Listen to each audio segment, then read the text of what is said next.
How many of you heard of Alzheimer's disease?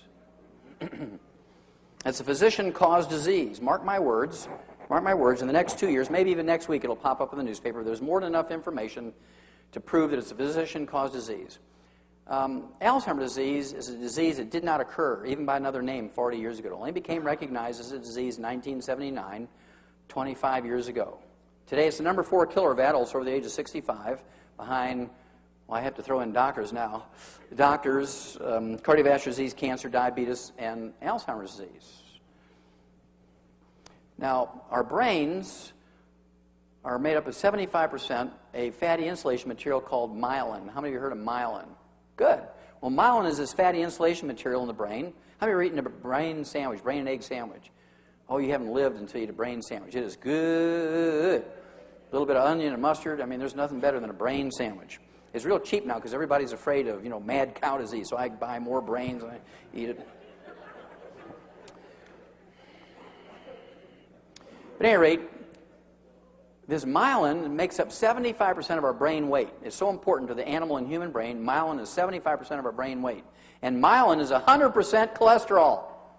You can only make 10% of your daily need. The other 90% must come from your food. And if you're very, very good at listening to your doctor's instructions, does that sound familiar? September 2000, Scientific American. If you listen to your doctor and you give up eggs and eat egg beaters, if you give up butter and eat margarine, if you rip the chicken skin off your chicken before you eat it, you eat tofu instead of red meat, the odds are you're going to get what?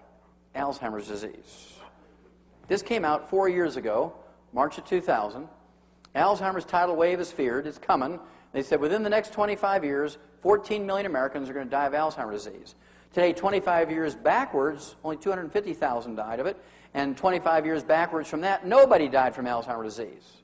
Now, why would you go from 0 to 250,000 to 14 million? Well, that's because the baby boomers are coming along, and they listened to the doctors. They believed in technology, and they believed in doctors, and they believed if they followed the doctor's advice, they could be healthier and live to be 100.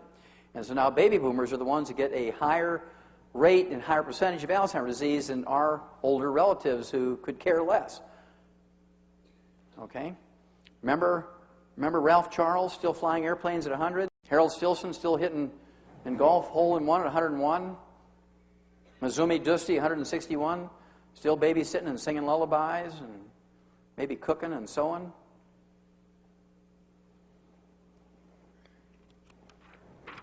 We eliminated Alzheimer's disease in animals 65 years ago.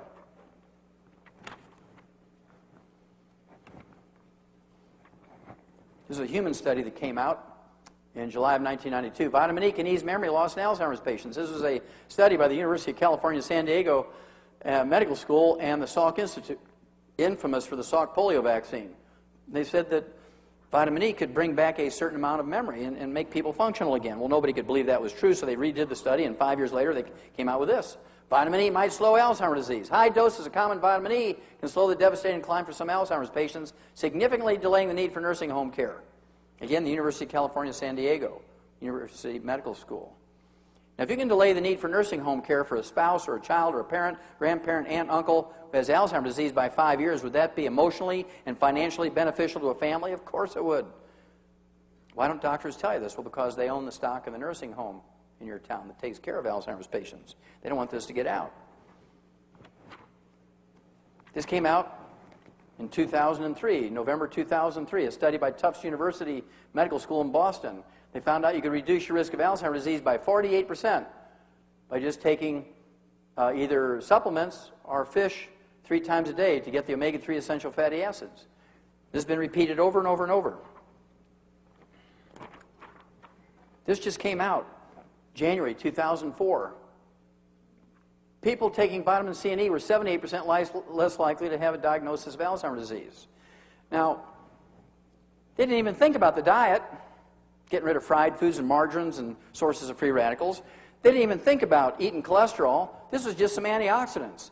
And so we know from animal studies and these sort of early studies in human beings that if you eat enough cholesterol, not fried, not cooked in margarine, but poached and soft-boiled and hard-boiled and soft scrambled in butter and meat medium rare and so forth, which we'll talk about in a minute, and take in antioxidants, the odds of you getting Alzheimer's disease are reduced almost 0.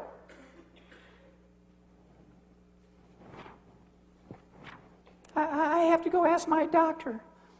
He's only going to live to be 56. Why would you ask him?